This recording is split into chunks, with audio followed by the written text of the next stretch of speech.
Magandang umaga sa atin lahat at sa buong mundo nakikinig ngayon at nanonood.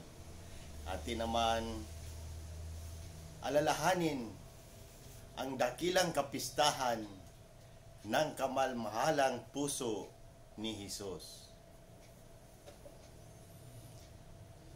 Ang kapistahan ng kamahal-mahalang puso ni Hesus ay isang mahalagang pagdiriwang sa simbahang Katoliko Romano na nagpapakita ng walang hanggang pag-ibig ni Hesus sa sangkatauhan. Ang pagdiriwang na ito ay karaniwang ipinagdiriwang sa Biyernes pagkatapos ng ikalawang linggo ng Pentecostes. Ang refleksyon natin dito sa dakilang kapistahan ng kamalmahalang puso ni Hesus. Una, pagmamahal at awa ng Diyos. Ang puso ni Hesus ay sumasagisag ng kanyang dakilang pagmamahal at awa para sa lahat ng tao.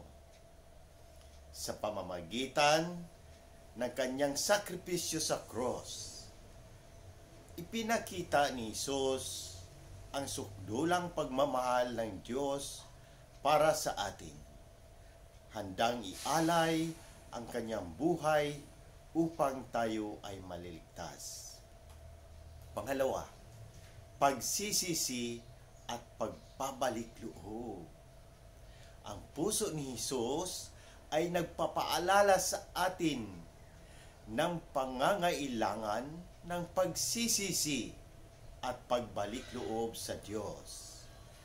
Ang kanyang sugatang puso ay sumasalamin sa mga kasalanan ng tao, ngunit ito rin ay isang paanyaya na bumalik sa Kanya.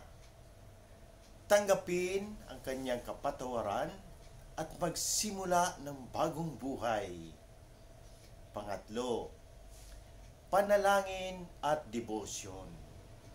Ang debosyon sa kamahal-mahalang puso ni Hesus ay isang paanyaya sa mas malalim na panalangin at pakikipag-ugnayan sa Diyos. Ang mga debosyon tulad ng pagsisiyam sa kamahal-mahalang puso ni Hesus at ang pag-aalay ng ating sarili sa kanyang puso ay mga paraan upang mapalapit tayo sa Kanya. Pang-apat, pagkakaisa sa paghihirap ni Hesus. Ang puso ni Hesus ay sumisimbolo rin ng kanyang mga paghihirap at pagdurusa.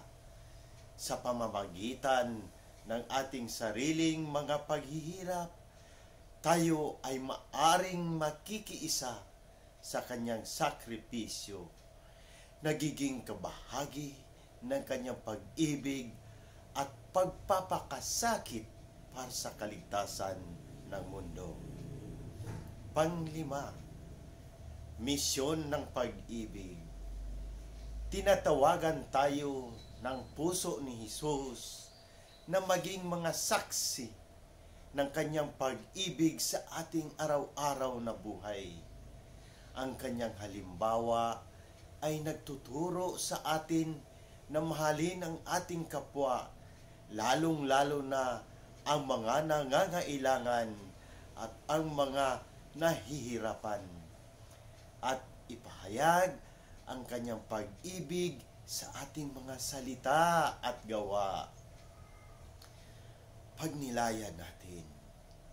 Sa pagninilay sa dakilang kapistahan ng kamahal-mahalang puso ni Hesus, tayo ay inaanyayahang panilayan ang lalim ng kanyang pagmamahal para sa atin at tumugon sa pamamagitan ng pagmamahal at paglilingkod sa Diyos at sa ating kapwa.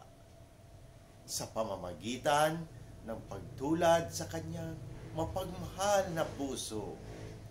Tayo ay naging daluyan ng kanyang biyaya at awa sa mundo. Sa muli, sa Diyos ang papuri at pagpapala. Magandang umaga sa ating lahat.